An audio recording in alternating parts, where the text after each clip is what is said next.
I will call to order the Ottawa City Commission meeting for Wednesday, May 20th, 2026. May I have roll call, please? Mayor Clayton, Present. Mayor Pro Tem Crowley, Present. Commissioner Allen, Present. Commissioner Skidmore, Present. and Commissioner Van Layden. Present. Thank you. We are all here and accounted for. I want to welcome everyone here in the audience, as well as those watching online or listening online. We will do the Pledge of Allegiance, followed by the invocation by Pastor Michael Schooley of Crosspoint Community Church. I pledge allegiance to the flag of the United States of America and to the republic for which it stands, one nation, under God, indivisible, with liberty and justice for all.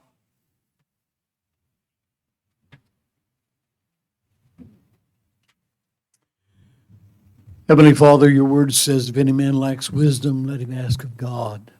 If there's ever a time in our world, in our nation, in our state, and in our even local city when we need the mind of Christ, it's today. We ask you would give us divine wisdom along with the spirit of discernment. May we seek to know the mind of Christ because we know that you do all things well. We pray for your order to follow through in every heart and every life today. May there be honesty and integrity within our lives. May we seek first the kingdom of God and your righteousness. We ask of all of these things in your name because we love you and we trust you. We thank you for it. Amen. Thank you, Pastor. That'll take us to item 6, public comments. Yes. They're all not tied to agenda items. First Okay. is Susan Hughes. Welcome. If you can state your name and where you live for. My name is Susan Hughes. I live at 1201 South Ash here in Ottawa. Good morning, Mayor and Commissioners. Thank you for the opportunity to speak. I am requesting that you place a moratorium on the approval for the data center. There are many things about that that concern me. I think we need to spend more time, more research, non-biased research. Search out the experts, some of the people that are living next to these centers now. Don't just listen to the Lightfield Company people and their lobbyists. There are several things that really concern me. Water usage, power demands, increased costs to consumers, the noise levels, both audible and infrasound, and the limited local benefits. But today I'm just going to talk about water because I only have 3 minutes. I did watch the other day the December commission meeting where the Lightfield representatives spoke via Zoom. I was really confused when he said he was going to bring his own water. So where exactly is this water coming from if he's bringing his own water? And then he also talked about building a treatment plant out there on or near Proximity Park that the city would be or would run, I guess. So how is that going to affect the city's costs? And what if he can't? How does he buy enough water rights? He talked about it would be several million gallons a day that would be used. That's every day, 365 days a year, several million gallons. That's a lot more than a lot of the cities around us use. I don't know what Ottawa uses. I intended to find that out and I didn't. But I did find out that the city is given a certain amount of water that they are allowed to pull from the river by the state of Kansas. So would this share come out of that share, or is that an entirely different thing? And so actually getting the water, and we have to have water. We can't live without water. This just doesn't seem, we're in a state of drought to pull several million gallons a day that's going to be used to support a machine, not people, a machine. Not even crops that feed people, a machine that wants to replace people. It just doesn't sound like a good use of a very limited resource. Another concern is the chemicals that will come out of that. From what I've read, all of these data centers generate a lot of sludge, toxic chemicals, salts, and that those have to be expelled. So how are those being expelled from this plant? Are they going to be just dumped on the ground? Are they going to be piped away? What's going to happen to them? They're very concentrated. I understand that the water treatment plants cannot remove some of these chemicals They are forever chemicals. Is my Thank you. time up already? Okay, thank you. And my apologies, I didn't read this before the other public comments. Subject to the above restrictions, persons who wish to address the city commission regarding items on the agenda may do so as that agenda item is called. Persons who wish to address the city commission regarding items not on the agenda that are under the jurisdiction of the city commission may do so at this time when called upon by the mayor. Comments are on personnel matters and matters pending in court or with other outside tribunals are not permitted. Speakers are limited to 3 minutes. Any presentation is for information purposes only. The governing body will take comments under advisement. Thank you, Susan. Who do we have next? Terry Barnes.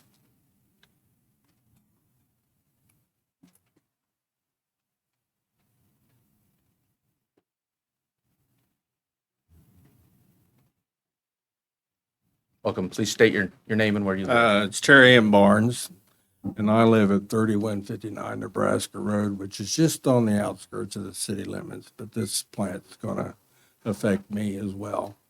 I live right south of the compressor stations, Southern Star. And what I'm concerned with is a lot of things, just like what Susan brought up, but noise level. I mean, I'm finding out too with the county, there isn't any regulations on a noise level. They pop off pressure all the time. It's like being on the rear end of a 747 on the taxiway.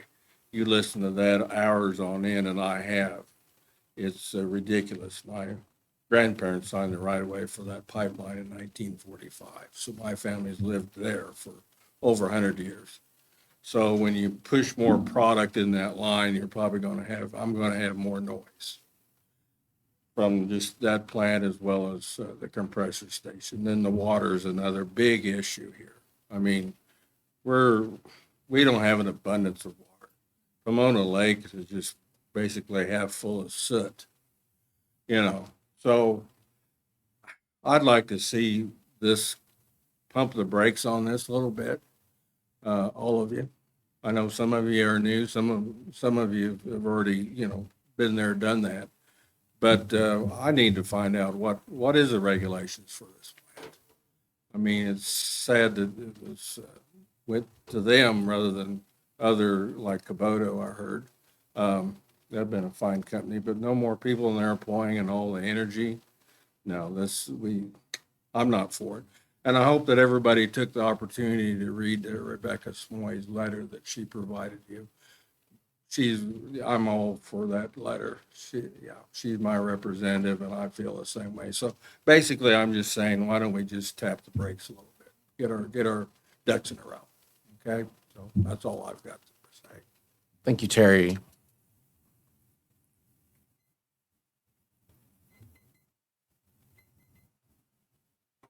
Courtney Crawford.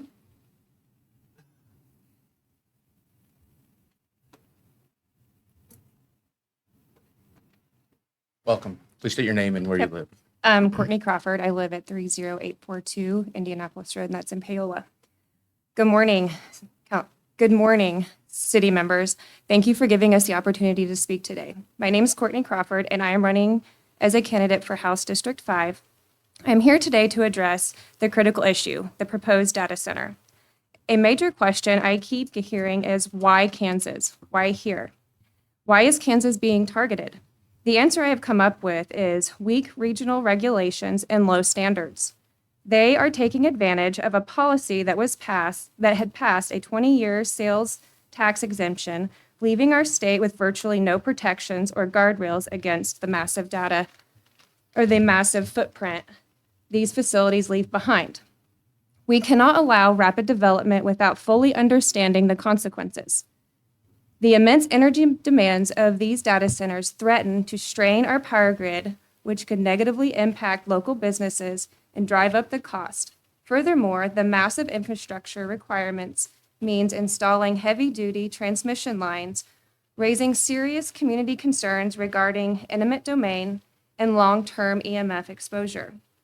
But perhaps the most alarming is the threat to our natural resources. A single project like this can demand millions of gallons of water every single day. They are going to be pulling from the Meridazine River, threatening to compromise local water files and drastically spike our historical consumption levels. Our senior water rights are a lifeline for our community, and we cannot jeopardize our long-term water security just to cool down corporate server rooms. Because of these risks, we need a comprehensive review. Today, I am calling on this body to establish a firm moratorium date until after the state of Kansas conducts an independent, third-party, thorough environmental study.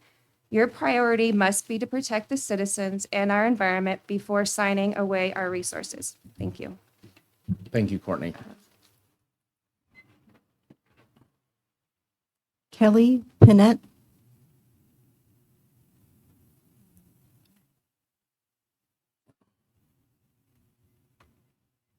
Welcome. Hi. Please state your name and where you live. I'm Kelly Panay, 1050 Haskell Terrace. I'm out of Pomona. But this data center issue, the water will affect all of us. Thank you for the opportunity to speak. I got to put my glasses on. I can't see any. I would like to ask for a moratorium on the data center at the outskirts of Ottawa. I believe we should not take a wait and see what happens approach to this facility. There are still a lot of questions to answer in regards to people's health and the impact on our finite resources, and we cannot afford to make a mistake. Humans need the natural world to survive, and that fact makes data centers unsustainable. Please help us get the answers we need to make sure the facility is safe and feasible before you proceed. Thank you. Thank you, Kelly. Lewis Reed.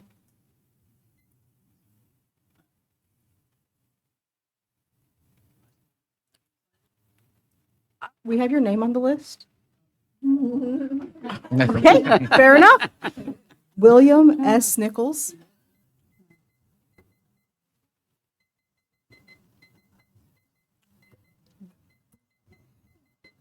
Good God.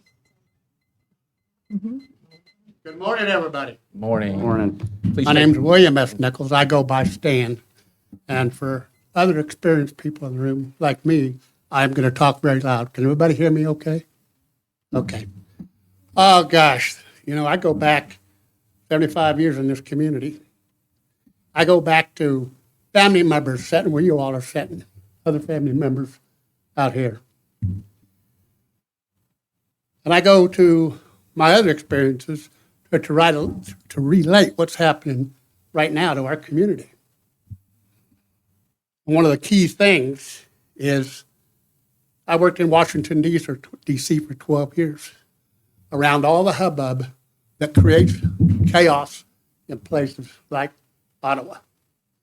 That's our problem right now, is we have investors investing into companies.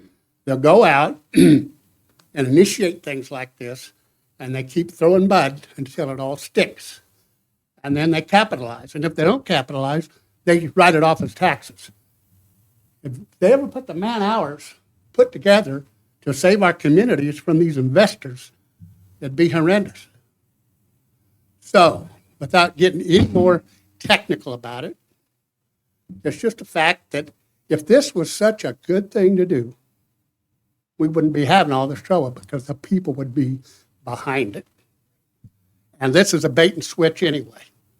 So all this solar stuff, all this windmill stuff, it all goes circle and it's going to land somewhere. Well, hopefully everybody does the right thing. Thank you for your time. Thank you, Stan. Scott Jurgen.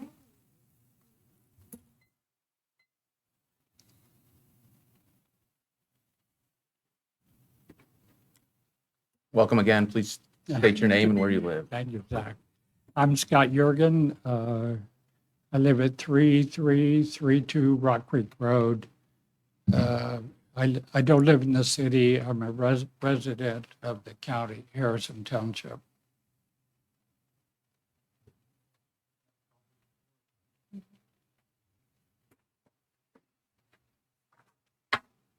I spoke to the commission on May 6th. I stated that I thought the commission was not forthcoming regarding water needs for Lightfield and Proximity Park. I urge you to hold a public hearing regarding the same. The clock's still ticking and all available evidence points to a sale proximity to Lightfield. The implications for water in Ottawa are tremendous. At 3 million gallons a day, that translates to a city that's of 26,000 people. 5 million gallons a day is a city like Ottawa of 43,000 people.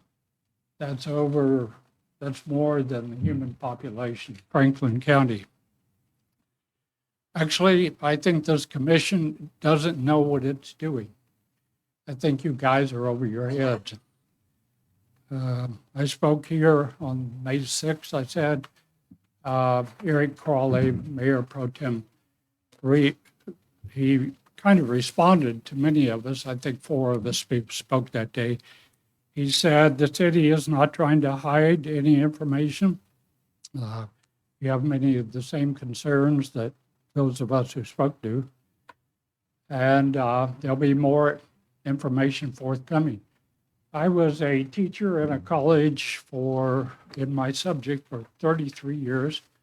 If a student came up to me during a final exam and said, I know you're concerned, I don't know the material, and I haven't demonstrated a proficiency to you, but I want you to trust me that someday I'll show up and I'll know the information. And I could think that's kind of where we are. We're like the teacher and the students, you guys have come up and you said, trust us. We'll have some more meetings. But I would respond to a student who said that to me this way. This is the final exam, and you need to show me you understand the material today, or you fail. And I really think you guys are failing. So I think you fail the residents of the city, the county, and you fail the environment in which we live. So thank you very much. Thank you, Scott. Polly Stimmer.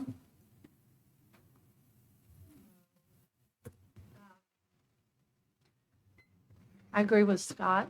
I also live with him, so, maybe I have to agree with him, but I do. I would like to see you guys stand up and take it upon yourselves to learn about what these data centers are going to do to our community, learn what the community thinks, which is being demonstrated by more and more people and is a bipartisan issue.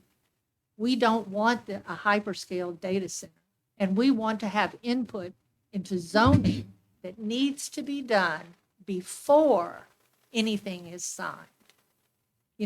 Things happening behind the thing, and then we get told this is such a great project. That's not okay. We're interested. We love this community. Some people just want to live in a smaller community without a lot of concrete. Anyway, that's not what's in this thing that I was going to tell you. But please take it upon yourselves. Don't give away your power to a couple of people who are going to sign off on something that we don't know about. Create some sort of real dialogue with the community. They have a say. They've obviously done their homework. They know they know about the water. They know Ottawa gets droughts. We don't want to forestall it's going to hamper our community. How are we going to grow if Lightfield's bought up all the water out of Pomona, and Melbourne that might be available, and then you're going to have other industries, other homes. It just doesn't make sense. I've heard as much as 5 million gallons a day. And of course, they're going to want it during drought too. This is not going to stop because Kansas, eastern Kansas is in a severe drought. This is going to be every day. And they're going to say, oh, but you can't do without telephones and AI. You know, all those things we have to run during those days of drought. And you guys just maybe don't take showers or, you know, I don't know, replace your toilets with low toilets. Anyway, I do want a dialogue. I think we need to stop this progress and make space for that. I might have another second or two left, but I think I'll send this to you guys. But I agree with everything that's been said, and I thank everybody for showing up. Thanks. Thanks, Polly.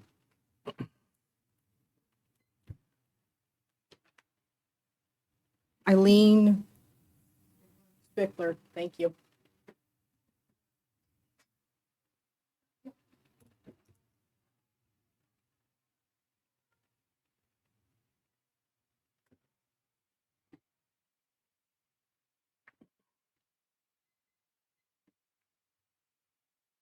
Hi, my name is Eileen Spickler, and I live at 601 South Borough Street, Lot 24. I have two main concerns. The first concern is the amount of water. We know that Kansas is in a drought. We know the Ogallala Aquifer has completely diminished. They're at times hitting sand when they go to drill a well because their wells have, there's no water. There's no water. I want to make sure that you all have done all your research and had independent outside entities vet all the information and present it to you. So that's my first request. Part of that includes noise and vibration do not stop at property lines. So I would want a third-party acoustical and vibration study showing modeled and measured impacts of noise and vibration, low level vibration, tonal hum, things like that. It should include dBA, decibels, DBC, octave-based low frequency noise, tonal noise, nighttime noise, generator testing, emergency center operation, transformer hum, cooling equipment, construction vibration, and post-construction monitoring. It's not just one thing, it's multiple things. These things are going to be running 24/7. They know that closed loop cooling systems aren't exactly closed loop cooling systems. And what if all of this fails? Hexavalent chromium was found. They don't use that anymore, right? But they're using something similar to it now, as opposed to when they were using it for the cooling centers in the Pacific Northwest, which is what the Erin Brockovich movie was all about. If you watch it, it'll make sense. And she's got a whole website all about data centers with a lot of information. This is also a very bipartisan group. And you need to pay attention to the constituents, your constituents, the people who voted you in, because I'm sure you know that Festus, Missouri just voted out last month all their or 4 of their incumbents for going over the will of the citizens and implementing this data center. So we are asking you to do the will of the citizens and not the will of some multi-billion, trillion-dollar companies, many of whom are based overseas. The one up in, is it Spring Hill, is based in Dubai. And they don't want to do it in Dubai because they don't have the resources. Do we have those resources? What are they going to do? Poach our resources for them to make money? You need to do all your research and dig deep. Thank you. Thank you, Eileen. Chris Mays, sorry. So I came before you last time and talked about a multitude of things, but this time I kind of want to focus on the pollutants. I looked at Nature Forward, which is an organization in Maryland that runs a water testing program on the Potomac River and its tributaries. They state that data centers introduce many pollutants into drinking water systems. These include biocides, which cooling systems, chemicals are used that prevent bacteria growth, mold and algae in their systems, PFAs, forever chemicals used in cooling, corrosive inhibitors, chemicals that prevent corrosion within cooling systems like hexavalent chromium, which you just heard about. Heavy metals, copper, zinc, lead, enter the water as metal components degrade. Such parts are in abundance in data centers. All of these can cause ailments ranging from endocrine disruption, reproduction harm, neurological damage, to toxic effects on the liver, blood, and kidneys, along with multiple carcinogenic risks. Consider Flint, Michigan, where thousands were exposed to high levels of lead. These caused an outbreak of Legionnaire's disease, resulting in at least 12 deaths. Are you certain what water regulations will apply and how KDHE will oversee it or not? I think I'm saying the same thing that you're hearing here multiple times over. I'm asking you to take a pause, to do some research yourself, independent of Lightfield, to make sure what we're actually headed into and the perhaps profound consequences that we can face. NDAs should not mean no danger awareness, okay? You've got Rebecca Schmoy telling you that there should be a moratorium on this. Doug Shane, Senator, has asked for a statewide moratorium. There's multiple people out there saying the same thing that we are. We are not alone in this. And yeah, I mean, at the very least, just meet us halfway. I mean, a lot is going on behind closed doors, okay, that we're not privy to. You've signed your NDAs, whatever, but to a certain extent, you guys should be saying no to that. We have a right to know what we're headed into in our future, how we might be poisoned, how we might die. We need transparency from you. We need you to take a pause, have some community meetings, explain what's going on, the real risks, the real dangers. Please help us out here. Thank you, Chris. Kendra Tills? Titus. Hi, I'm Kendra Titus, 2961 Labette Road, Ottawa, Kansas. I am a county resident, but this directly affects me. I'm less than a quarter of a mile from this data center proposal. And I say proposal because I don't think I was ever given a special permit. Nobody came around to me, hey, we're going to put in a data center. I know when you get a business on your property, you have to have a special use permit and go around to speak to every resident that it affects. This directly affects me. Also, we want to talk more about the reproduction of the animals in all the states that have already had these, Oklahoma, Texas, and other areas. They have had a decline in reproduction. Animals cannot reproduce close enough to this proximity. This kills the reproduction. And if this does this in animals, this will also do this in people. The noise, the vibration will definitely affect animals and people. It's a 24/7 vibration. So I don't know, I live on a county road. We get some kids that drive by and have that bass boom, boom, boom. I can feel that in my house when this car is driving by. If I can feel that in my house, I'm going to feel this. Plus, within 2.5 miles, they say that you can feel this boom. It's a constant 24/7 boom. And a lot of the other areas haven't talked about how that directly affects. I don't think this should be, we should definitely say no to this. The Love's gas station is a little bit more further west of the property. That light, it's a very small gas station. The light that the data center will put off will cover Ottawa. We will have 24/7 light over Ottawa. People don't discuss this also. Lake Tahoe, they have had the data center there, and now 50,000 residents are looking for electricity that has taken their electricity away. We need to do more research. I say we put a pause on this. Also, Pastor Schooley spoke of wisdom. I pray that you have wisdom to do the right thing. Thank you. Thank you, Kendra. Lori Skilling. Good morning. Morning. My name is Lori Burrows Skilling. I live at 830 West Fifth, and I'm just kind of saying ditto to what everybody else has brought up today, and that I support Rebecca and her request for a moratorium on this until we can do further research and independent research, please, on the environmental effects on the community. That's all I have to say. Thank you. Thank you, Lori. Greg Hazen.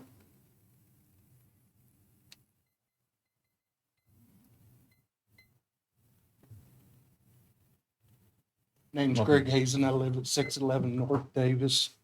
It isn't about these people up here. It's about the community against 9 people that's making decisions for you guys' life. It's time to put a stop to it.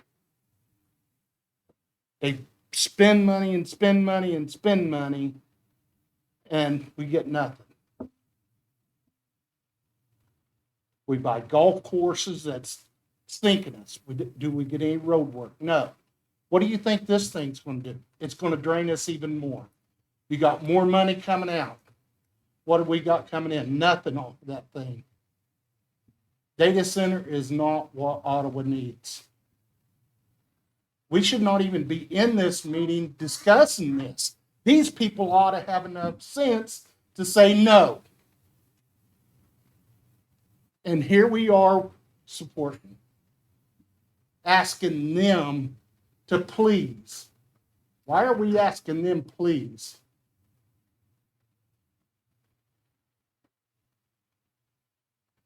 There is no reason that we should have to put up with this until we get rid of people that's padding their pockets, bringing things in that don't need to be here. Take care of the community. There's nobody taking care of the community. No road work.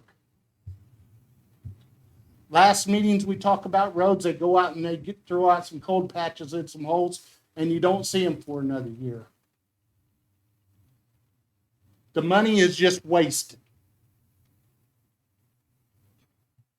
I mean, it's right in front of our faces until we say no. This is not going. Stand our ground, and that's it.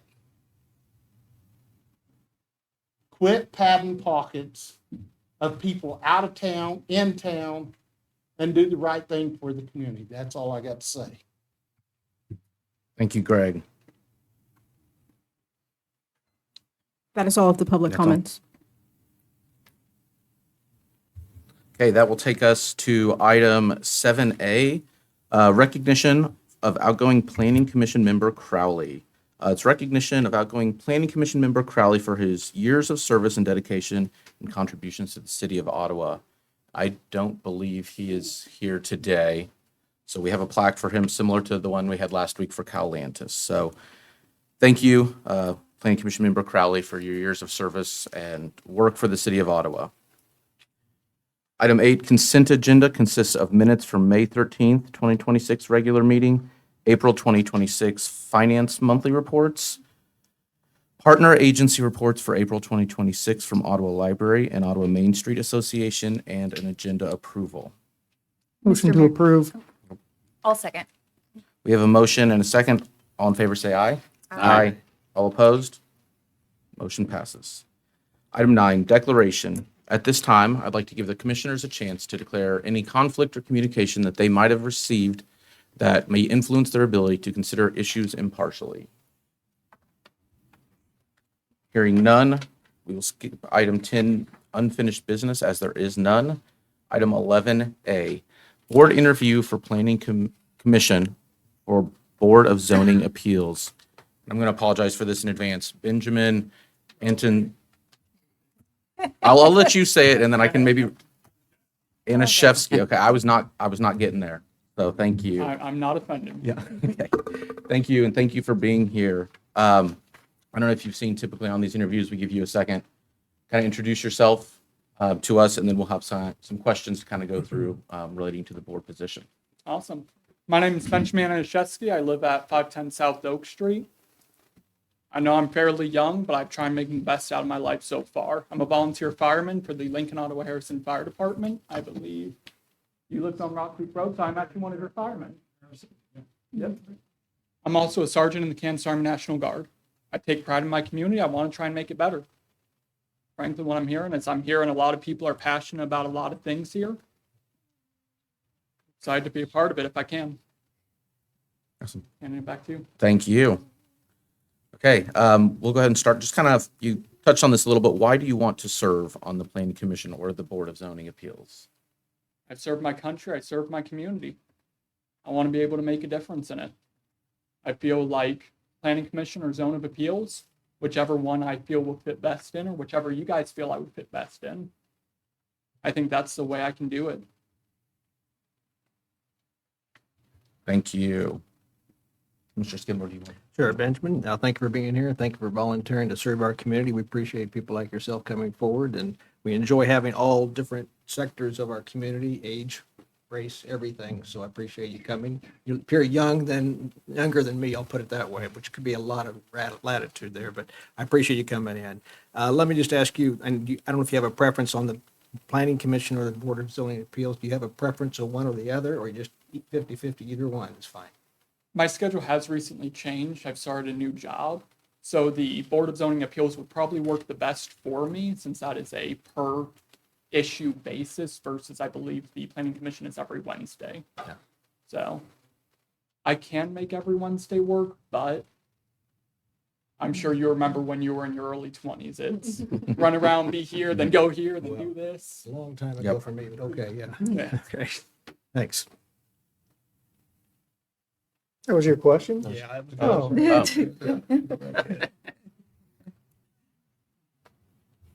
Yeah, you can go Okay. ahead. Yeah, we'll go down the line. Benjamin, thank you for being here. Appreciate you taking your time out to apply for this position. Tell me, are you willing to set aside personal feelings for or against any type of business or proposal if an applicant has complied with all applicable land and regulation, laws and regulation? If they follow the law, if they're doing everything by the book as they're supposed to, then I understand putting away personal feeling for it. There is always going to be some bias, though.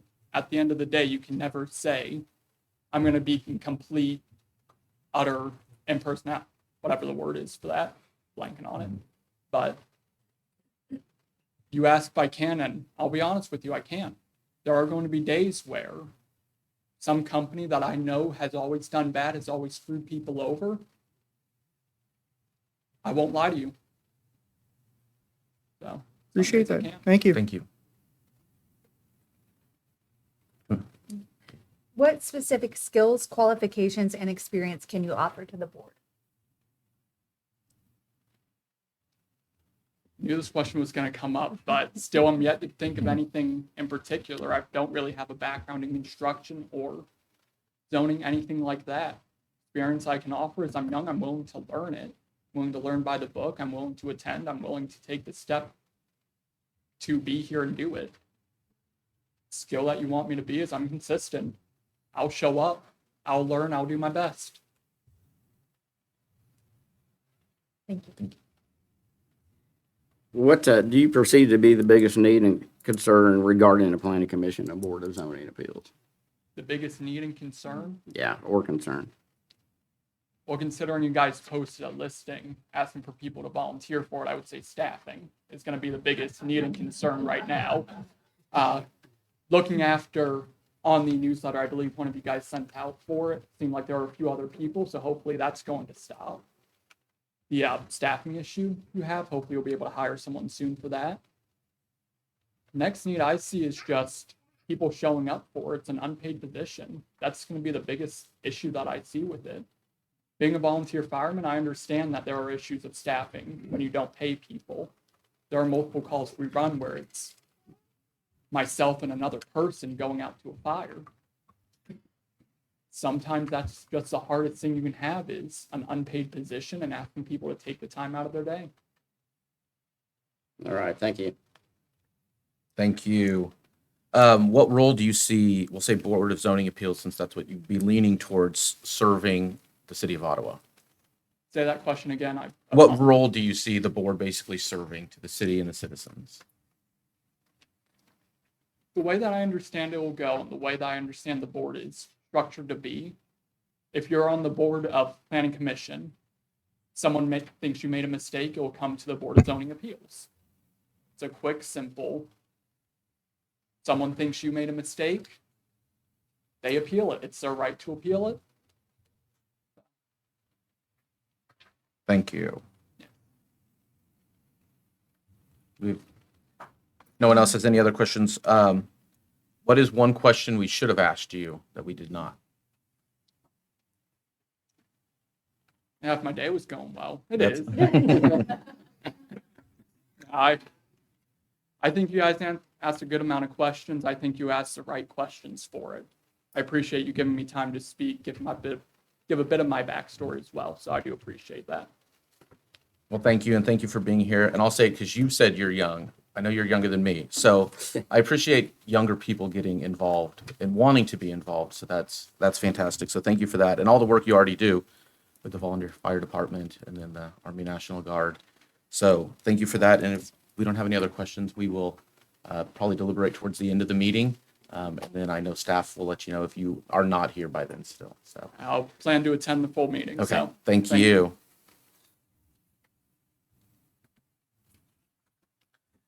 Okay, that will take us to, do we want to discuss Benjamin now, or do we want to wait until all the applicants? Okay. That'll take us to item 11B, board interviews for planning commission. Our first interview is Carla Griffith.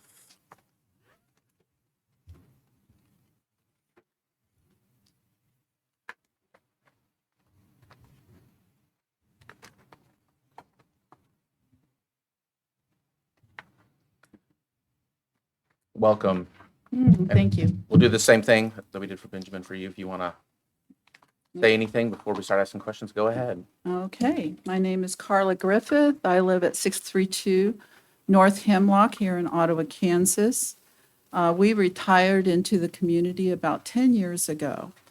And as I settled into Ottawa, I found I had time on my hands, so I started volunteering around town and finding out how our government works. So that's how I am here today, to volunteer my time to work for the City Commission and for you guys. Thank you. Well, you kind of touched on having some availability, but why do you want to serve on the Planning Commission?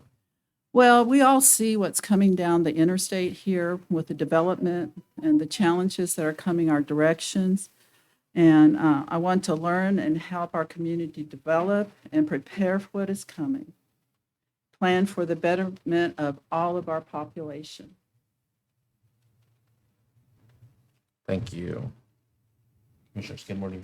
Yes, yeah, I definitely see, Carla, you're involved in a lot of different things in our community, so thank you for all these other committees and assignments you're already on. Let me ask you this question: what specific skills or qualifications and experience can you offer this commission? Well, with working around the world and being in different organizations and countries, bringing people together and seeing what resources we have and trying to get people to work together to find solutions that are coming have always been what I strive for, is getting people to work together.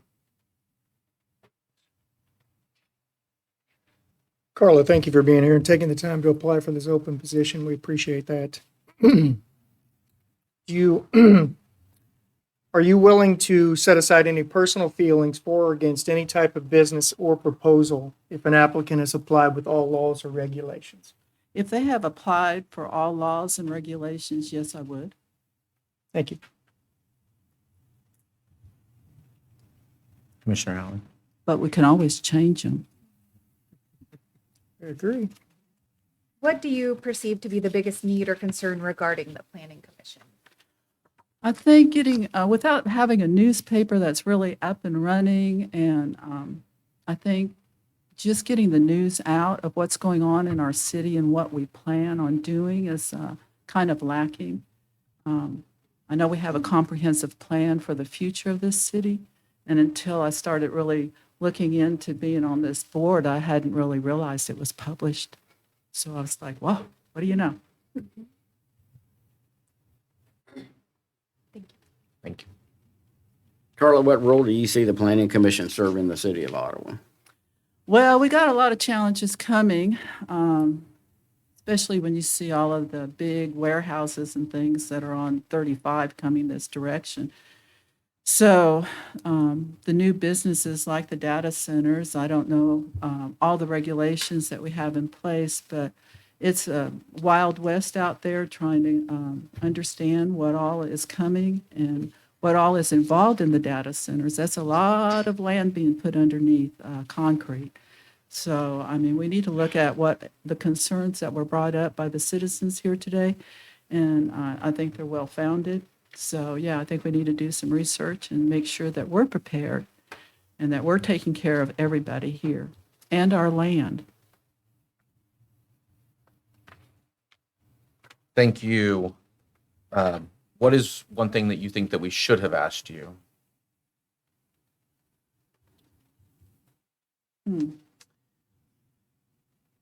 I don't know. I like Ottawa a lot. I think it's a good place to live. So, yeah, you guys asked some pretty good questions. Thank you.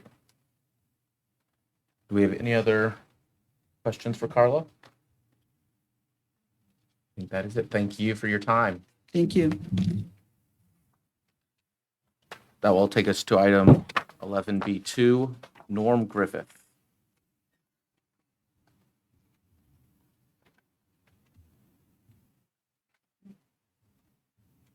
Norm Griffith, 632 North Hemlock here in Ottawa. That was my partner that just left right there. I had an extensive career traveling in Europe, Central America, and around the United States. I've worked a lot of coordination projects with the U.S. government. I'm pretty familiar with funding, appropriated funds, and deployed a lot into the Gulf right after 9/11. Spent most of the end of my career in Afghanistan, Iraq, and Eastern Europe. Came to Ottawa to find a quiet place. I was pretty tired of traveling. I took 4 children around the world. Great support from that lady over there, Central, and I wanted a nice quiet place that I could retire, hunt and fish. I currently teach hunting, hunter's education, part of the Maricine RAC, civilian at large, Esquire over at the Elks. We contribute our hunting. I do a lot of hunting, a lot of fishing. Contribute to the hunger to the people. Let's see, I'm an RSO at Hillsdale shooting range, and I was past president of the Heritage Homes, so I have some value to the history of this town and the construction and the architecture of it. In Germany, I was a German Schützenmeister and a user RSO, and I carry a European hunting license also. I'm interested in the dynamics that are approaching Ottawa right now, and they're coming from a lot of different directions. They're coming from a lot of different levels of government. Over to your questions. Thank you. What did you say you were in Germany as Schützenmeister? Yes. What is that? You have to go through a certification course in order to be a user range safety officer.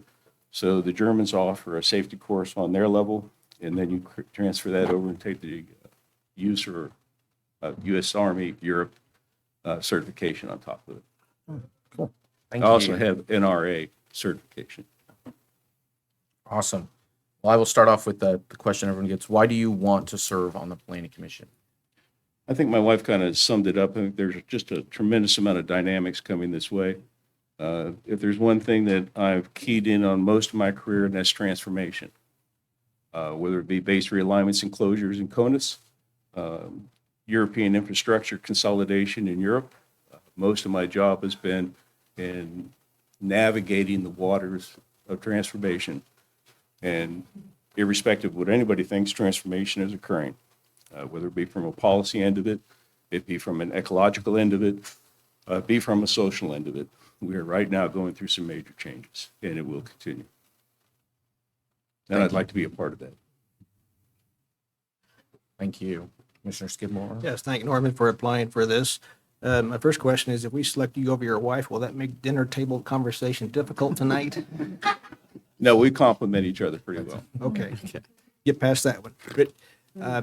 You mentioned about your designation in Germany. I understand how much work it took to get that. My son-in-law's from Germany. I'm familiar a little bit with those kind of things, and so congratulations. They don't just hand those out to people, so. No, I mean, your hunting license is a long, involved process, and that's why I went into hunter's education here.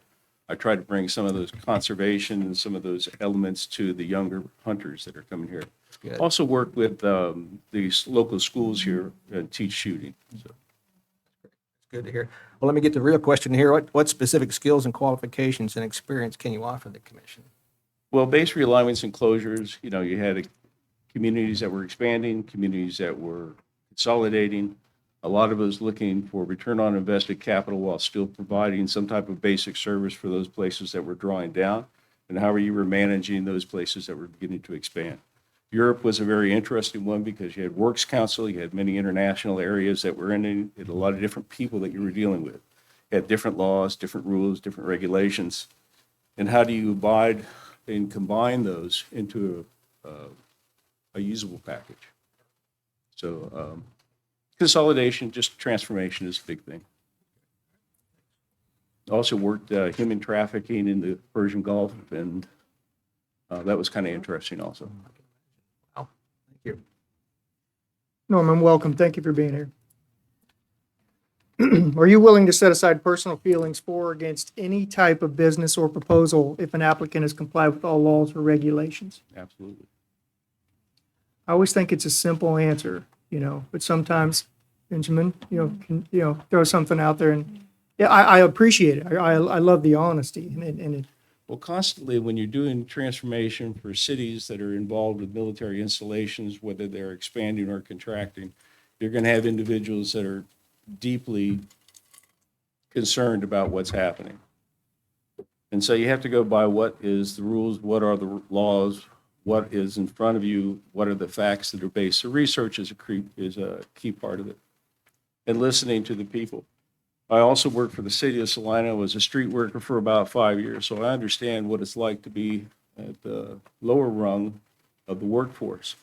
And how you impact them is just as important as who you impact at the top of the food chain. So I have a deep respect for hard work. thank you. What role do you see the Planning Commission serving for the city of Ottawa? I think a lot of it is research. But on top of it, you have to have certain ordinances, statutes. You need to see what the far-reaching point of your decisions are. Often we participated in the National Defense Authorization Act, and you have to go back a long way into the history to find out exactly what's being written and how it's impacting you. And there's a lot of tricks, and there's a lot of turns, and there's a lot of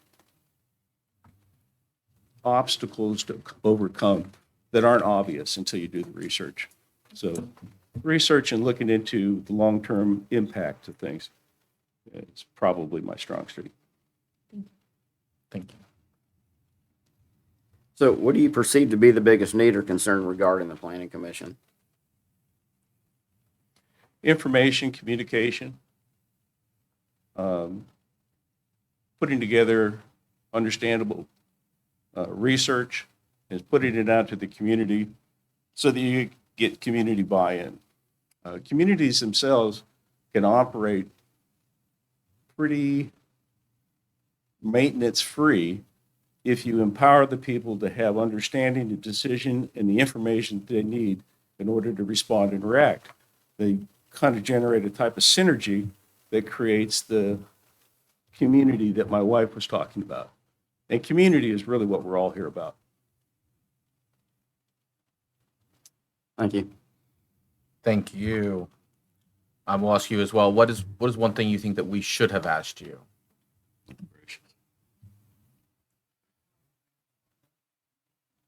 Ja, ich habe eine Frage, aber ich nicht verstehen. What would be something?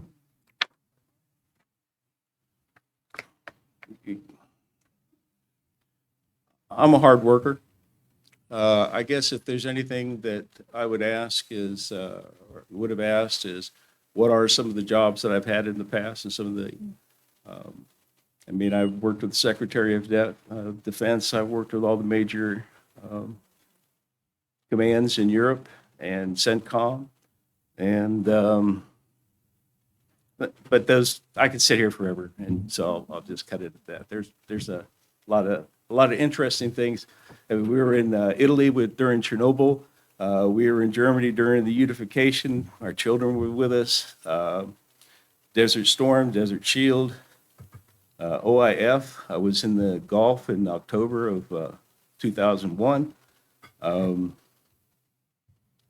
Hurricane Katrina, Hurricane Mitch, Hurricane Georges. There's just all sorts. So yeah, I'll just cut it at that. But we just had an interesting career. It definitely sounds like it. I'm sure you have a lot of stories to tell. Yeah, probably too many. From all of that. So, well, thank you so much for your interest. Do we have any other questions for Norm? Thank you. That'll take us to item 11B3, Barb Messick.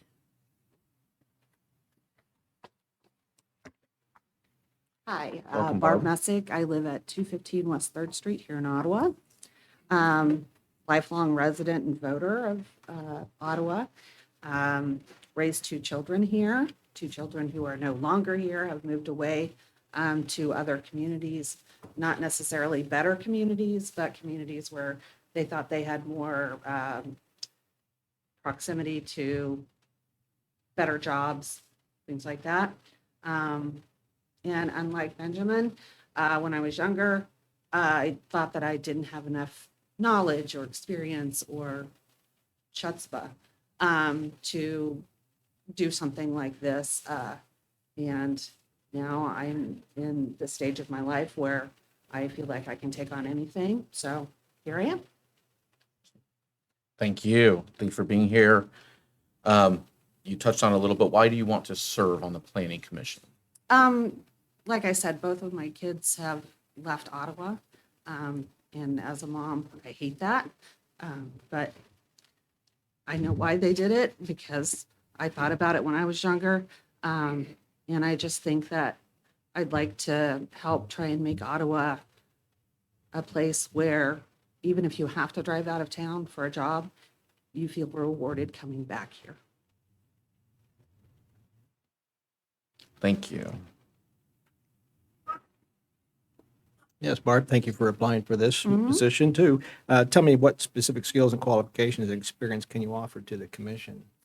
I don't have a lot of specific skills or qualifications, but I'm a mom. I'm good at research. I've managed people for over 30 years. I'm dogged at research, I guess you could say. And I am invested in this community. Welcome, Barb. Thank you for being here. Mhm.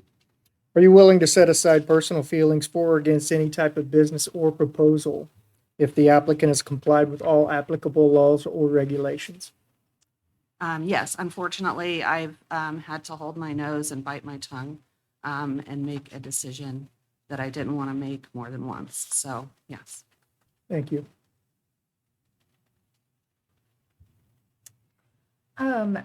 What role do you see the Planning Commission serving for the city of Ottawa? Just trying to bring either better businesses or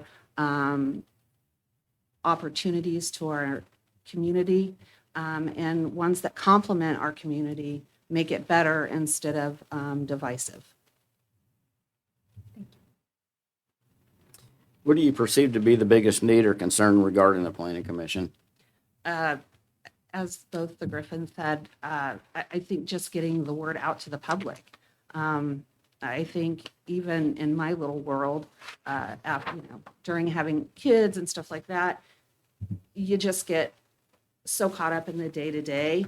And I feel like some of the information about our government is not hidden, but it's not necessarily always out there in your face.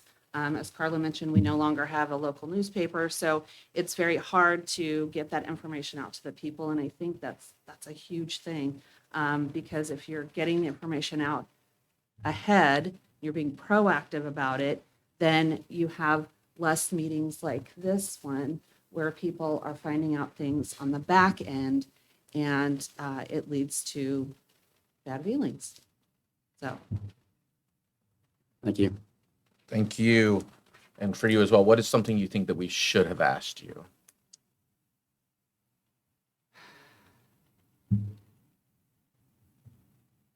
I don't know, maybe is there anything that I've ever taken on that I didn't know what I was doing and it turned out okay? That's being a mom. Yeah. That's Yeah. the mom. Yeah, That goes back. for me, it was actually being married to a cattleman, because when we met and got married, I didn't know which end burped and which end didn't.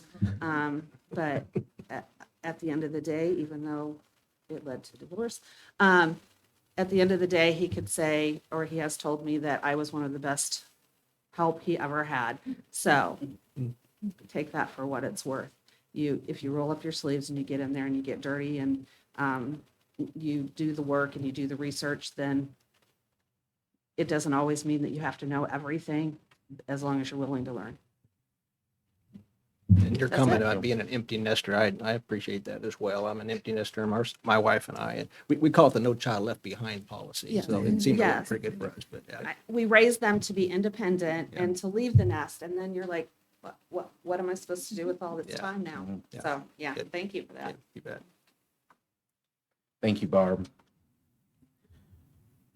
Do we want to discuss, we have 4 applicants technically for Planning Commission, for 1 open position and 1 for Board of Zoning Appeals. Do we want to discuss now or wait till later in the meeting?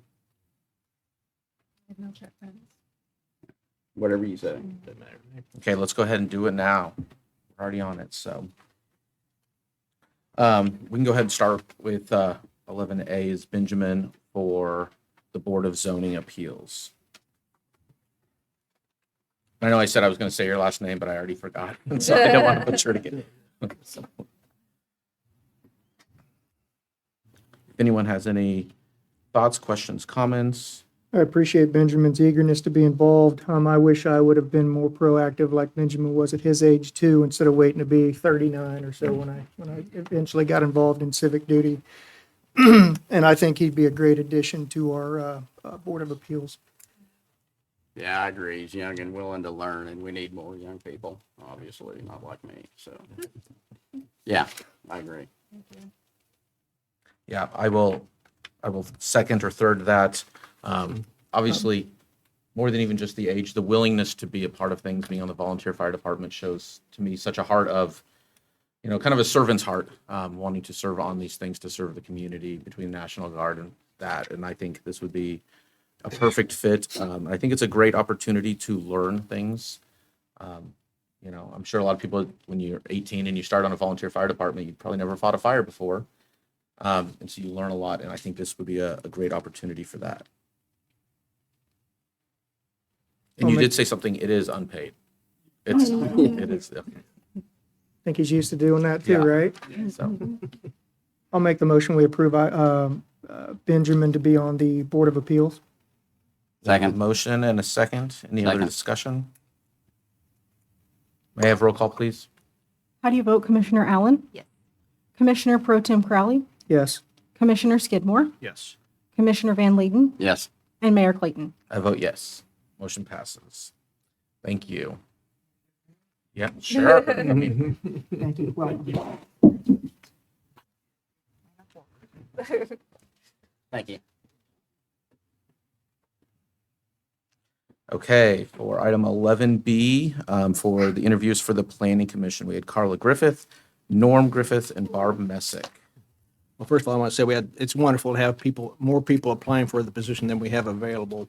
And I always say those that are not selected, there are other committees and they could be serving on in the future if they were not selected today.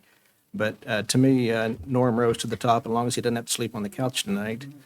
we're okay. But I feel like Norm, with his experience and wealth of knowledge, and I remember, Norm, you have been on other committee assignments and other things, and I've heard about your name around town. I think you've even applied for a position here on the commission years ago. But I've always been impressed with your resume and your breadth of knowledge and experience, and so I feel like that maybe Norm would be the best one for the Planning Commission. I appreciate Commissioner Skidmore's what you just said, and I agree. Years ago when we were filling a seat of a vacant person on the commission, I was here when I was against Norm, and I overheard some of his responses, and I thought, no way I'm beating this guy, and I guess it happened, and I'm here, and I really appreciate both your guys, willingness to continue to apply for boards, and wanting to be a part of the community. You say it, but you're proving it. You're walking your talk right now. So I appreciate it, and quite frankly, I agree with what Commissioner Skidmore. I mean, it's you're splitting hairs here again with one position, but I think Norm, with his experience and everything, is just, for me, rose to the top also. Yeah, I would agree with both you guys. I mean, for me, Norm kind of rises to the top. Not that they're not all three good candidates, but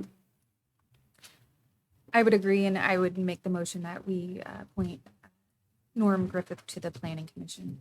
I'll second that. We have a motion and a second. Any further discussion? I would just say thank you to all three applicants. These boards, as we talk about, they're unpaid. They're a very thankless job. No one really ever, thinks about these boards or anything until they have an issue that needs to come before you, or there is something that you're talking about. So your willingness to serve, especially in an unpaid position, is definitely noted by this seat up here. So thank you guys for that. With that, for the motion made, may we have roll call, please? How do you vote, Mayor Pro Tem Crowley? Yes. Commissioner Skidmore? Yes. Commissioner Van Layden? yes. Commissioner Allen? Yes. And Mayor Clayton? I vote yes. Motion passes. Thank you. Thank you all. Okay. I don't know if she means that. Yeah. Was there a buzzer in her hand? Thank you. That'll take us to item 11C. Consider approval of an ordinance related to dog regulations. City Attorney Finch will present an ordinance for consideration updating provisions related to dog regulations within the city. Good morning, Mr. Mayor, Commissioners. We have for some time been discussing the city's current state of dog regulation. We've had in the past discussions around the city's breed-specific approach, that is that pit bulls are banned in the city. We have a couple other provisions on dog regulations, but they are fairly dated at this point. The commission asked that we look at updating this section of our code, and we consulted with Director Cowie from Prairie Paws, our city prosecutor, who has appeared before you and talked about the difficulties in enforcing the current language in the city's code, as well as Chief Weingartner, whose department is charged with enforcing many of your animal ordinances and some of the difficulties that they have had with the current ordinances that are on the books. What you have in front of you is a draft proposal that's come back after consultation with all of those folks that I just mentioned. It is based on the Municipal Law Association's model dog ordinance. It attempts to balance obviously the interest of dog owners in enjoying their pets, the interests of public safety for those who encounter others' animals, owner responsibility to keep others safe, and due process, so that if someone does come into contact with our criminal justice system because of an act of their dog or an act of themselves concerning dogs, that they have due process and the ability to plead their case before a judge that is neutral, and if they're not happy with the decision of the municipal court, to take that to the district court on an appeal. It is lengthier than your current ordinances. I just want to run through the sections briefly, and then I'll stand for any questions. The city prosecutor had intended to be here but could not be here today, but we do have Director Cowie from Prairie Paws here, and she can help answer any questions that I can't. I would also point out, the last page in your packet is this little spreadsheet that was created by the city's prosecutor that kind of explains the differences in dog classifications under this ordinance that is proposed to you today. So sections 1 and 2 are the authorization, what authority is the commission acting under when it approves an ordinance like this. Section 2 is the purpose and intent of the ordinance to protect and promote the public health, safety, and general welfare of the citizens of the city of Ottawa. Section 3 is definitions. I would point out 3 of them to you, and they are in alphabetical order, so you may have to switch back and forth. But the first would be potentially dangerous dog. That would be the lowest classification of a dog that has caused any sort of bite or acted in a way that would cause apprehension that they are going to bite. The next one would be a dangerous dog. That is a dog that has bitten and or caused death of a domestic animal. And then there is vicious dog, which is a dog that without provocation or justification bites or attacks a person and causes serious physical injury or death, or is declared vicious under the ordinance. Section 4 concerns how that status is determined. Typically, that's going to be because a police officer comes into contact with someone who's made a complaint. So we're looking at a written complaint, we're looking at a dog bite report that has been filed, or we're looking at the actions of the dog being witnessed by the officer, him or herself, and then other substantial evidence which must be admissible in court. So it's not going to be done just on hearsay. It's going to have to be done on some reputable report, someone's Ring doorbell camera, someone videos the dog next door attacking their pet, something like that. So the declaration is in writing by the officer, and it's served on the individual. And the section goes through how that's done and what has to be in the contents of the notice that is given, including a right to appeal and ask for a determination by the municipal court that declaration is not correct. So I would note, too, that if the dog is defending itself or defending the home of the owner from someone who is trespassing or committing a crime, that is not a basis to declare a dog potentially dangerous or vicious. Sections 5, 6, and 7 concern the different types of classifications or determinations under the ordinance. So potentially dangerous, then vicious. Note that when it comes to both potentially dangerous and dangerous dogs, there is a provision that mirrors an expungement, what we think of as expungement under the criminal code. And that is if the owner of a potentially dangerous dog, for example, can apply to the court after 2 years and say, hey, there's been no further incidents with my dog. We've completed some dog obedience training or some pet training, and I'd like this designation to be lifted from my dog. And so if that functions essentially like an expungement would under the criminal code, we'll remove that declaration. There are restrictions for both potentially dangerous and dangerous dogs on keeping them on a leash or keeping them muzzled.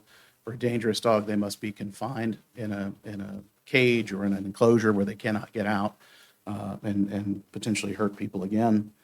For vicious dogs in Section 7, it's simply illegal to maintain a vicious dog within the city limits. So that dog has to be removed from the city. And that's current law, too. You don't allow vicious dogs to remain within the city. So that's a pretty intense. They've caused disfigurement or death. They've attacked someone, and so those dogs are not allowed to be kept in the city. Section 8 concerns impoundment. When can the city impound a dog? And what is the provision or what is the process for an individual who owns such a dog to appeal that impoundment to get their dog back? If the court finds that the dog was improperly impounded, they are not responsible for any fees for the impoundment of that animal. Section 9 is a continuation of the dangerous dog declaration. What that means is if someone moves into Ottawa and their dog has been declared dangerous somewhere else under a similar ordinance, that fact controls here. That declaration remains here. If they were declared dangerous only because they are of a specific breed, then that declaration does not apply in the city of Ottawa. This is about conduct-based regulation. The dog has to act in a certain way in order to trigger these declarations. Section 10 concerns a new classification, a reckless dog owner. This is a person convicted of violating the municipal code on animals 3 or more times in a 24-month period, or a violation of this article, meaning this ordinance, 2 or more times in any 5-year period. So they have a dog, for example, that's been declared dangerous, but they let the dog run at large. They're not confining the dog, they're not muzzling the dog or keeping it on a leash. If that occurs 2 times within a 5-year period, they can be declared a reckless dog owner, and that carries its own penalties that we'll talk about here in just a second. That section further goes into the notice that has to be provided to a person who's being charged with that. And then, again, they can apply like an expungement. They can say, hey, I may have done this, but here's what I've done to change my conduct so that you can lift this designation from me. Section 11 is penalties. You'll recall that the city prosecutor talked about the fact that under current law, any dog bite, a small dog nips the mailman, for example, that's a Class B misdemeanor that does require fingerprinting and booking, and talked about the rather draconian nature of that charge for something that could be relatively minor. This ordinance would change a first violation to allow for either a Class C misdemeanor, which is the lowest misdemeanor we have, or to allow for basically a civil fine for the judge to say, you need to take these steps, you need to remediate whatever damage might have been caused by your animal, and keep it at a civil fine with restitution. A second offense then does require that they be charged. So again, we get back to that reckless dog owner territory. Mr. Finch? Yeah. Can we eliminate the Class C misdemeanor? Can you eliminate it? Yeah, like, could we take it out of the ordinance for the first bite? Is it suggested? It would, well, I'd want you to talk to the prosecutor about that. He had strong feelings about not having a free first bite from a dog. But this does allow for judicial discretion to say, this is something that was relatively minor, and this does not rise to the level of a misdemeanor. So this, for the first time, if you enact this, gives the judge an alternative to say, yeah, it was minor, but something must be done, but not have them have a Class C misdemeanor conviction.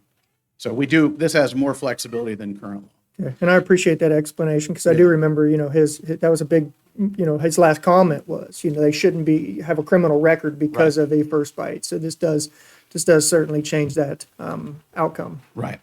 And then subsection B of that section 11 gets into the reckless dog owner. So for, I'm sorry, the violation other than section 10, other than reckless dog owner, is guilty of a Class C misdemeanor. And the fine was, we talked to the municipal judge about what fine he would recommend. He said not less than 200 or more than 500. And then you'll note that the court may order abatement of conditions leading to the conviction and order restitution if there's damage to someone. So if there's a bite that someone needed to go to the doctor or the emergency room, then the judge can say, and justice requires that you pay that person their restitution and cover their expenses. So if you violate section 10, that is a Class B misdemeanor. So remember, that means you've already done this twice. And so that's a Class B misdemeanor, and that's $500 up to $1,000. And again, the court can order abatement of those conditions. So the tiers would be first offense, we try to do something other than a conviction, and that's right there in section A. So, and then if it's truly egregious and something happens, then it can be a C misdemeanor, and if they do it repeatedly, it's a B misdemeanor. So just what you would expect, kind of a laddered system of consequences for violations. Appeals, they're at the bottom of page 9. So if someone is aggrieved by a decision of the municipal court, they can take their appeal to the district court. That has always been the case for ordinance violations in the city. And then there's a subsection B that if the municipal court would order euthanization of the dog because of it being declared a vicious dog, they can appeal and seek a stay of that order euthanizing the dog until such time as the district court makes its determination. So we want to give that kind of last safety valve for an owner of a dog to be able to use. The rest of these are things that you fairly standardly see in ordinances. Conflicting ordinances are repealed, severability, amendment. There are some provisions that we have in our current code that will go away because they will be covered by this. The one that will remain is running at large. Running at large is currently a violation. It would remain a violation. It does not get changed by this ordinance. So with that, I'll stand for any questions you have. Or again, Director Cowie is here and she can take any of the more animal-related questions, and Chief Weingartner is here as well. Thank you. One question on the amendment on section 15, 3-205, the running at large. Subsection E says this section shall not apply to dogs. There's two running at large provisions Okay. in your code right now. Section 3-200 series of the municipal code is all animals. And then you have 3-3, which concerns dogs only. Okay. And so I think it's 3-309, I think, is the running at large section for dogs. Thank you. Just wanted to clarify, to clear up that, because there is this whole section on animals and exotic animals, and then there's a section only on dogs. So we're going to clean that up while we were in there. I don't have a question, but I do think this puts some weight behind what the police officers can do in their jobs, and also some things that Director Cowie had mentioned at meetings years ago. And, primarily if a dog, currently we can assume it's a pit bull by looking at it, but it could have, 65% collie blood in it, or some other breed's blood. And so and you're not going to give every dog a DNA test. That's, not, it's cost prohibitive. So I do appreciate that this lands it more on a generic vicious dog or dangerous dog ordinance rather than a breed specific ordinance. I would agree. I think this, for lack of a better term, has more teeth to it where, the breed specific legislation we had was, though we struggled to really enforce it without having, DNA testing that is admissible in court, those types of things. And I think this just clarifies that. So it doesn't matter what type of dog it is. It's action based, based on the actions of those dogs or their owner. To me, I'm more on the preventative side versus the punitive. I don't know what we can do. I mean, currently we have the ban on the pit bulls, of course, and that's kind of preventative.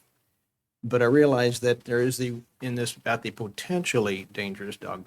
And so I'm trying to figure how does one determine one is potentially and not the first bite, before the first bite, I guess I should say. So potentially dangerous dog can in fact have bitten. So you'll note the definitions on page 2. It's a dog that behaves in a manner that a reasonable person would believe poses a serious and unjustified imminent threat of serious physical injury or death to a person or domestic animal, or one which causes injury to a domestic animal.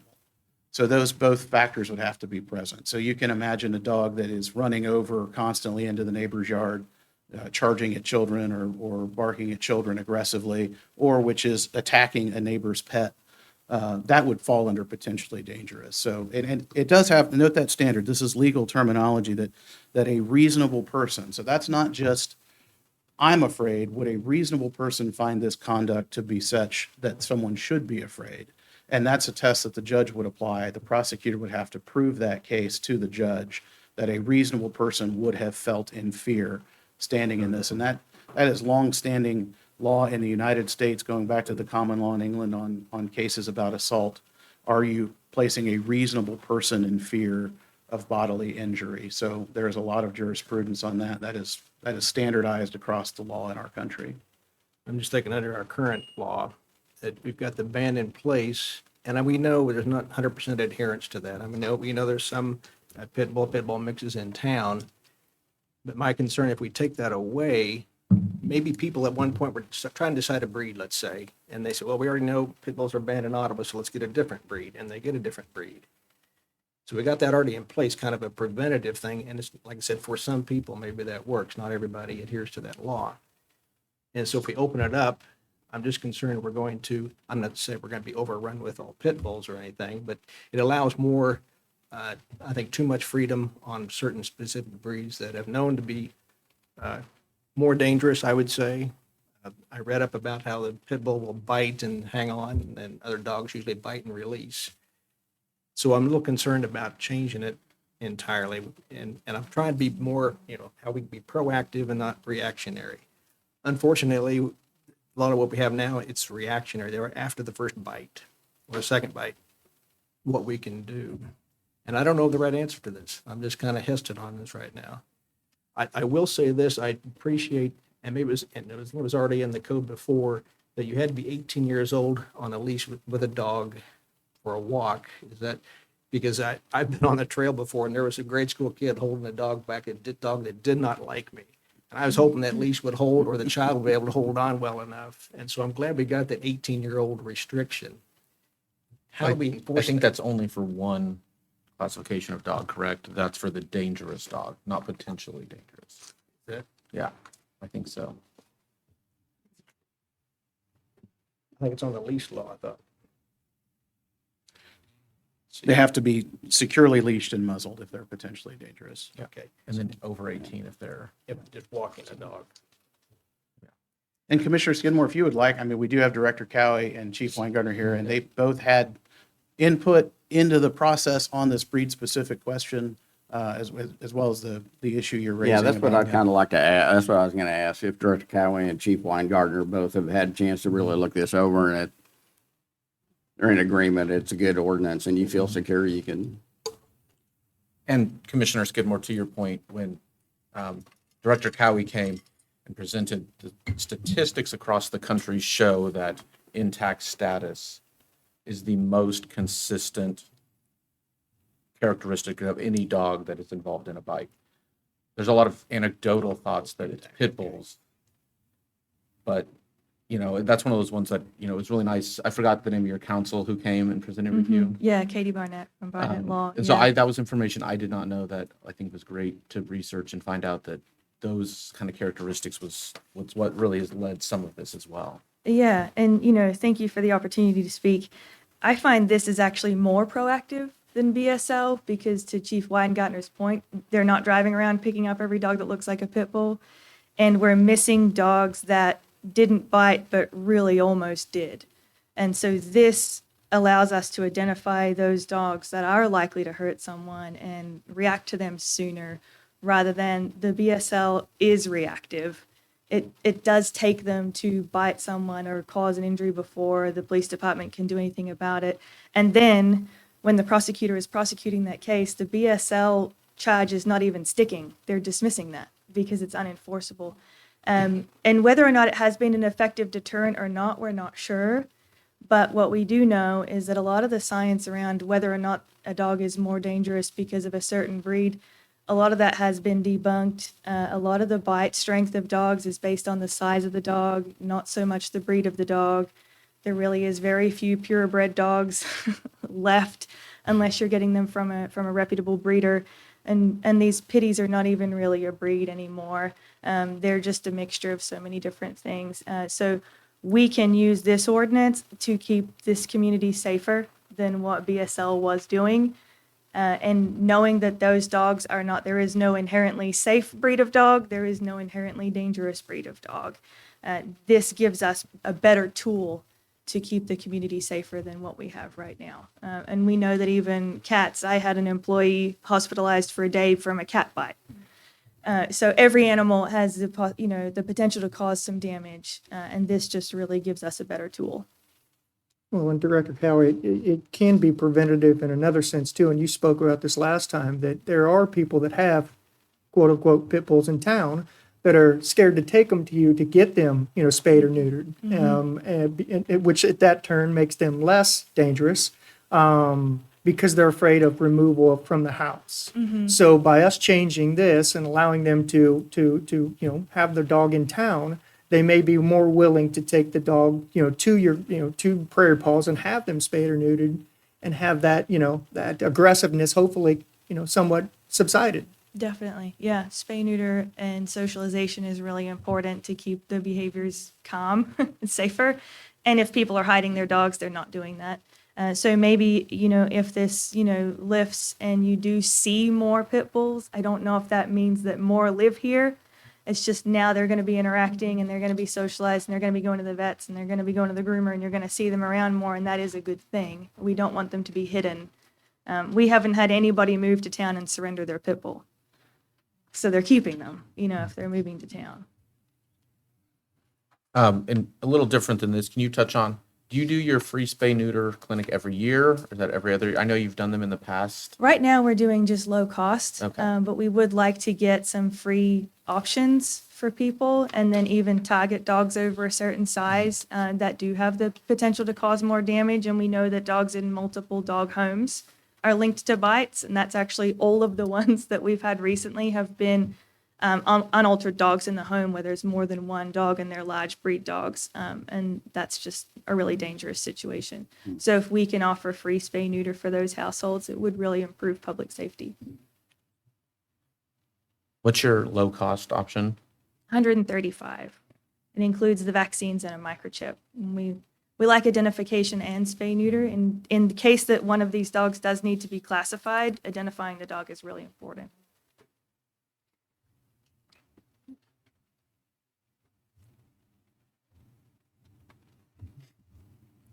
I've got a question about, on the animal control officer, Chief.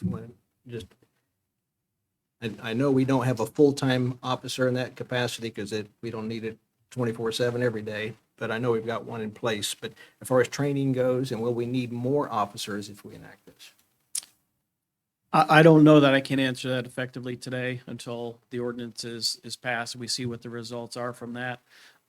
The community service officer is currently the officer assigned in the organization with animal control. And I think based on the ordinance as presented, there will be a few more legal required steps, whether that's pre-conviction or post-conviction for staff to do. And that will really just be an evaluation to see what the true impacts are for that. The request a couple of years ago from the commission was to have more full-time animal control. And we did present a proposal for that in the budget, and that was decided not to do that. From a patrol officer perspective, because you are correct, we don't have a animal control officer on duty 24 hours a day. Those calls fall to the patrol officers to do. And if you review any of our quarterly reports that go back multiple years, you'll see that animal calls, the total number of animal calls, and I'm not talking bites, this is just overall calls, is generally in our top 5, 6, or 7 calls for service. So the demand is there. Much of those don't require a report, don't require an arrest, but it does require an officer to respond, to investigate, and then do whatever action is required of that. Our role is to enforce the ordinances that are on the city's charters and the city's ordinances. That's where our role in this kind of decision matrix is. And then from a staffing perspective, respond to the data that's presented and make any adjustments that we need to. Our additional goal is public safety. So it's never been about the breed, the owner, the bite for me or the organization or the safety. It's what are the injuries as a result? And I look to emergency room medical doctor treatment of reported bites for that data when I do my analysis, and that's what will continue to kind of drive my decisions. It's not empirical data, it is scientific and medically specific from emergency room doctors that conduct that research. All right, thank you. I just have one more question on confinement. I know that it talks about very restrictive type of lock pen and secured pen and all that. How will we know that is taking place? Will it require a city inspection then, or how will that work? And I don't know who that question would be for, but that's just a question I've got. If you want to, that's fine. You're here. I think that would fall to the duties of our preferably to our animal control officer, who has more specific training related to that, even if it's in a follow-up capacity, much like other calls or investigations that we conduct. Some of those don't happen the second the call comes in, but then are assigned when that officer is back on duty to follow up and make sure those things are being adhered to appropriately. Okay, all right, thanks. Commissioner, just back on the previous question, then I'll get to this one. Please note that in the ordinance, the definition of animal control officer includes any police officer of the city. So all of our officers are authorized to carry out the terms of the ordinance. Now, as to the confinement and whether it's sufficient or not, my guess is that like most of the cases that come to us with them, it's going to be a call for service. It's going to be a neighbor calling in and saying, hey, this dog is still out. It bit or killed my cat last week, and it's still out running around the yard a week later or a month later or 6 months later. Functionally, that's how most of these reports come to us. We, as Chief said, we don't have the manpower to drive around inspecting dog pens at this time. And my guess is that would continue, that enforcement would primarily be through folks reporting situations to us where dangerous dogs are still at large. Okay, thanks. But City Attorney Finch, on the classifications of dogs, I think one thing that I would look at, and it may be included often, but is on the potentially dangerous dog, we have the license and spay and neuter, but we don't have microchip. I know there's an option at a vet to be spayed or neutered without the chip. I know that chipping makes identification easier. Almost all of our officers have the code readers, chip readers We have it in the cars, so, Patrol has one full-time, and then there's another one that Fair Process provided that's out on the patrol cars. okay. But that would be something I would potentially look at adding as well. If a dog is deemed that potentially dangerous dog, the microchip gives means of identification to Prairie Paws and both the police department. Or how others feel or chief feels about having that. That technology has worked out great when the microchip is there. It's just, if it's not there, then we really don't know if they don't have a tag on it. So I would defer to whatever Prairie Paws would like to do, but I think it's been an exceptional tool added to our inventory of technology that's been really helpful.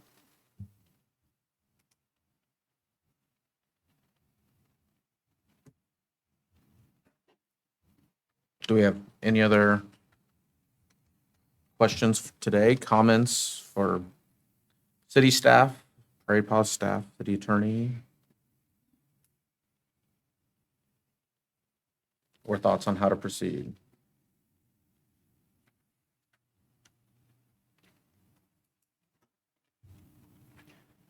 I'll make the motion. We approve item 11C on our agenda. We have a motion. Is there a second? I'll second. Motion is second. Any further discussion? Hearing none, may we have roll call, please? How do you vote, Commissioner Skidmore? No. How do you vote, Commissioner Van Layden? Yes. How do you vote, Commissioner Allen? Yes. Mayor Pro Tem Crowley? Yes. And Mayor Clayton? I vote yes. Motion passes. Thank you, Chief, and thank you, Vanessa, for all of your help on this as well. That'll take us to item 12, comments by city manager. Honorable Mayor and Commission, a few updates for you. I completed concrete work over on 10th Street. Got the mulch pile totally removed from Orlis Cox parking lot, added 20 tons of gravel and smoothed that over in the parking lot. And I just got everything ready for the opening of the pool and the splash pad. Water plant, we completed basin cleaning operations, addressed failed filter pipe and prepared system for the pool operation. Water reclamation, we completed significant work on the final clarifier equipment, including relocating and replacing gearboxes and motors to improve reliability. Water distribution, completed concrete, dirt work, and brick restoration tied to infrastructure projects. Couple events coming up.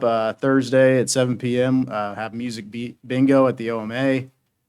Friday, May 22nd and Saturday, May 23rd. We have Annie the Musical at OMA, both days at 2 o'clock p.m. and 7 o'clock p.m. And then just a reminder, we'll be closed for Memorial Day. So thanks to those who made the ultimate sacrifice, and let's always remember who we're honoring for that day off. Upcoming items for the study session next week, just going to have a utility rate review for water and wastewater, discussion of joint meetings with Franklin County and USD 290, and then a Carnegie Building discussion. And just a reminder, I won't read through them all, but have quite a few open positions. Encourage folks to apply for those and check those out on our website. Take any questions? I was just going to bring up one, if we could get kind of just an update on the work happening down at 23rd Street and the road repairs.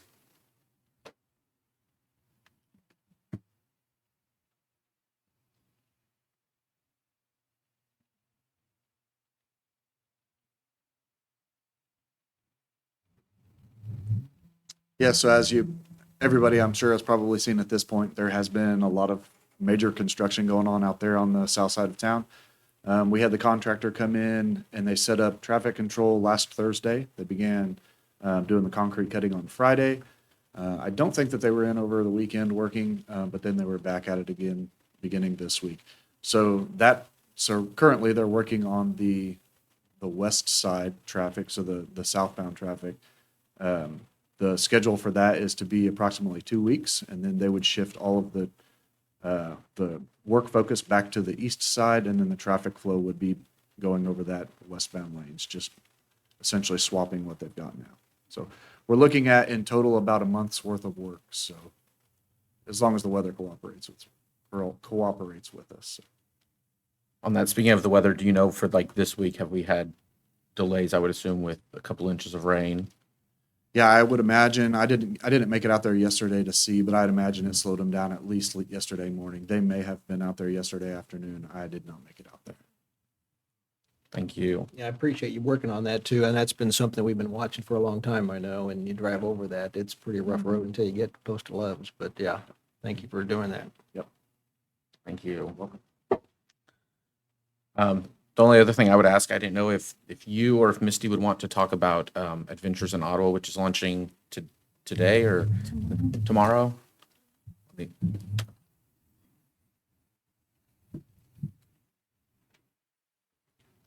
morning, Commissioners. Misty Etchison, Communications and Outreach.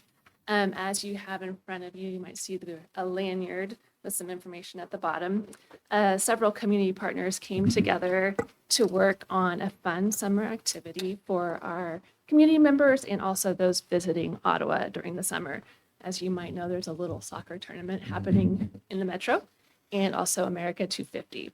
So we're kind of enhancing the things that we're doing. If you go to our website, ottawaks.gov/250, there's a list of all the activities happening in Ottawa this summer. And then you can collect pins when you actually go to visit some of these places and events. Awesome. Sounds great. And they can pick those up at the Chamber of Commerce or ORC? Yes, it's a free program. So Chamber of Commerce or ORC, but you can also go to some of these events and spaces and get the lanyard there. Awesome. Awesome. Thank you. Sounds great. Thank you.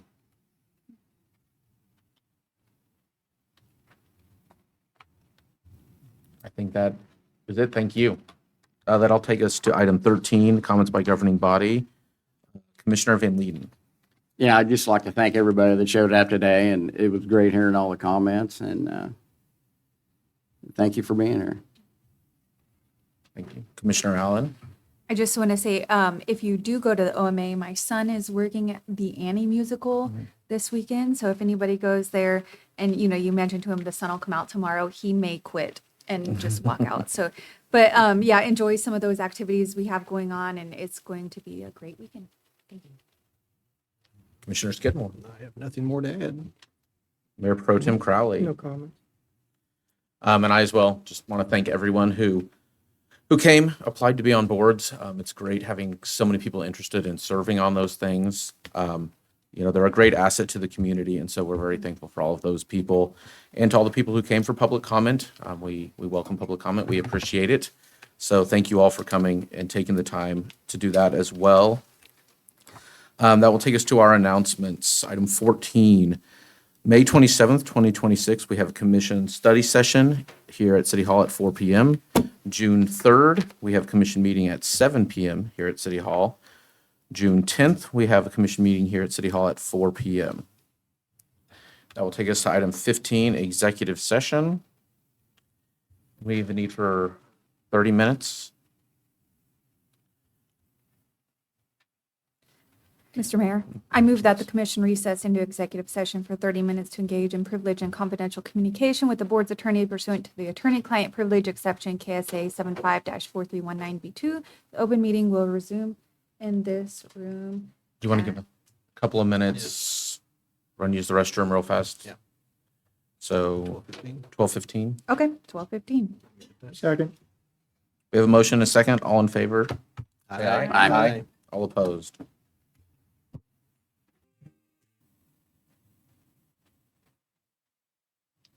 I will entertain a motion to come out of executive session. So moved.